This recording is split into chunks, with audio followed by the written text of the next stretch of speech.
Hi అండి, నమస్తే. Welcome to ఆరో ట్విన్ సిస్టర్స్. ఇవాళ పోచమ్మ టెంపుల్కి అయితే వెళ్దాం అనుకొని మార్నింగే లేచానండి. ఇద్దరు పిల్లలతో పని అవ్వడం చాలా కష్టమని మార్నింగే లేచాను. దీపం ముట్టిస్తున్నాను. దీపం ముట్టించాక పిల్లలు హారతి ఇచ్చాను. ఇవాళ అయితే ఫస్ట్ టైం మా ఆయన అయితే వీడియో తీస్తున్నారు. వాళ్ళ సపోర్ట్ లేకుంటే ఇద్దరు పిల్లలతో వీడియోలు తీసుకోవడం చాలా కష్టమే. పిల్లలు ఆయనతో ఉంటే ఏం కాదు, కానీ నాతోనే ఉంటే వీడియోలు నేనే తీసుకోలేను కదా, అలా ఇబ్బంది అవుతుందండి. ఇక మా పిల్లలకైతే గంధాలు బొట్లు పెట్టేశాను. ఇక పసుపు అంటే వాళ్ళకి చాలా ఇష్టం. గొలుసులను కమ్మలు గాజులు అయితే పెట్టుకోరు, కానీ పసుపు గంధాలు బొట్లు అయితే చాలా ఇష్టం పిల్లలకు. వాళ్ళకి చాలా ఇష్టం, కానీ నేనే ఎక్కువగా పెట్టాను. ఎందుకంటే ఇద్దరికి సవరించే వరకే నాకు సుక్కలు కనబడుతున్నాయి. దేవుడు దిగొస్తున్నాడు. ఇక గుడికి పోవడం అంటే వారానికి ఒకసారో నెలకు ఒకసారి అవుతుంది అంతే. ఇప్పుడు పోచమ్మ గుడికి పోవడం ఏంటా అని ఆలోచిస్తున్నారా? ఇది ఆషాఢంలో తీసిన వీడియో అండి. ఆషాఢంలో పోచమ్మ టెంపుల్కి పోయి కొన్ని కట్ చేసాము, కానీ ఇప్పుడు శ్రావణంలో పెట్టాల్సి వస్తుంది. ఈ వాయిస్ ఓవర్ ఇవ్వడానికి ఇన్ని రోజులు పట్టింది నాకు ఇద్దరు పిల్లలతో. నా పెద్ద పాప వింటుంది, కానీ నా చిన్న పాపతోటే చాలా ఇబ్బంది అండి. అదే చేస్తే ఇది అదే చేస్తుంది, అస్సలే వినరు మాట. చూడండి కాళ్ళని ఎలా టైట్ పడుతుందో, ఇంజెక్షన్ వేసినట్టు. ఎందుకట్లా టైట్ పడుతున్నావే అంటే నవ్వుతుంది చూడండి. ఇద్దరు పిల్లలతో కష్టం కాబట్టి పాపం మా ఆయనే కొద్దిగా నాకు హెల్ప్ చేస్తాడండి. ఆయన హెల్ప్ లేకుండా నేను ఏం చేయలేను. ఇక కోడి దగ్గరికి అయితే వచ్చేసామండి, కోడిని తీసుకుందామని. కోడిని అయితే తీసుకున్నాం. మా పెద్ద పాప అయితే కోడిని తీసుకురాపోయా అంటే భయపడుతుంది. కోడిని పట్టుకోవాలని ఉంటుంది, కానీ చాలా భయం దానికి. ఏదైనా భయమే, అన్నీ భయపడుతూనే చేస్తుంది పనులు. ఇక కోడిని అయితే బిల్ పే చేసాం.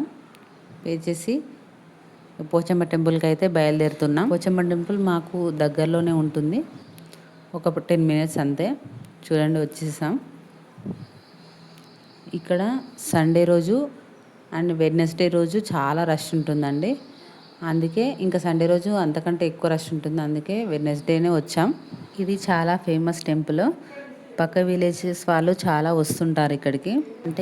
అంటే ఇక్కడ కోరిన కోరికలు నెరవేరుతాయట, అందుకే చాలామంది వస్తారు ఇక్కడికి. ఆదివారం అయితే పండగలాగా జరుగుతుంది ఇక్కడ. మేమైతే లోపలికి వచ్చామండి.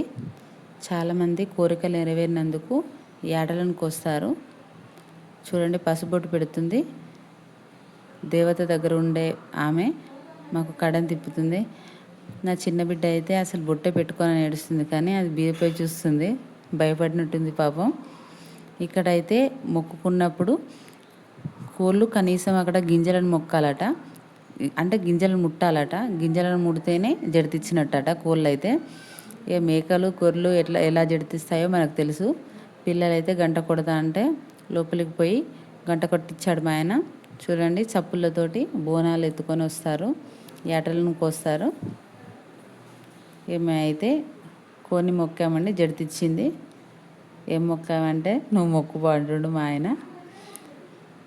ఇక రిటర్న్ బయలుదేరామండి.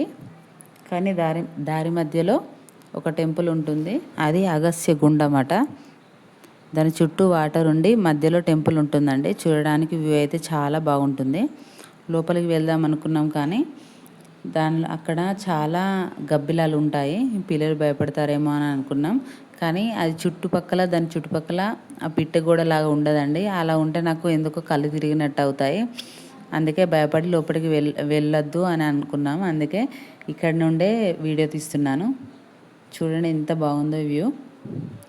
దానికి ఒక కట్టలాగా కట్టారండి. చూడండి అసలు సూపర్గా ఉంటుంది వ్యూ. ఫొటోస్ తీసుకోవడానికైనా వీడియో తీసుకోవడానికి చాలా బాగుంటుంది. అసలు సెల్ఫీ స్టిక్ తీసుకొస్తే చాలా బాగా వచ్చేది వీడియో, కానీ ఇద్దరు పిల్లల్ని పట్టుకోవడమే కష్టం. ఇంకా సెల్ఫీ స్టిక్లు అవి ఇవి క్యారీ చేయాలంటే చాలా కష్టం అని తీసుకొని రాలేదు. ఒక టైంలో సెల్ వాటర్లో పడిపోతుందేమో అని భయం వేసింది, కానీ ఆఖరికి నా చిన్న బిడ్డ అలా అయితే ఒక చెప్పు పడేసింది. చూడండి ఎలా చూస్తుందో. పడుతుందేమో అనుకున్నాను అంతే, అలా పడేసింది నా బిడ్డ. మా ఆయన లోపలికి వెళ్దామన్నారు, కానీ అమ్మో పిల్లలతో కష్టమని ఊరుకున్నాను. ఇక దారి మధ్యలో అయితే కంకులు తీసుకున్నామండి. ఇక కంకులు తీసుకుంటే పిల్లలు కూర్చొని తింటున్నారు. మా ఆయన అయితే చికెన్ ఎక్కువ వచ్చింది కదా అని అందులో 3 పార్ట్లుగా తీసుకొచ్చాడు. లెగ్ పీసులు అంట ఫ్రై చేయాలంట, చిన్న పీసులు పకోడీ చేయాలంట. చూడండి ఎలా చూపిస్తున్నాడో లెగ్ పీసులు. ఆ వడ ఫ్రై చేయాలంట. ఈ వీడియో కనుక మీకు నచ్చినట్లయితే లైక్ చేయండి, షేర్ చేయండి, సబ్స్క్రైబ్ చేయడం మాత్రం మర్చిపోకండి. Thank you.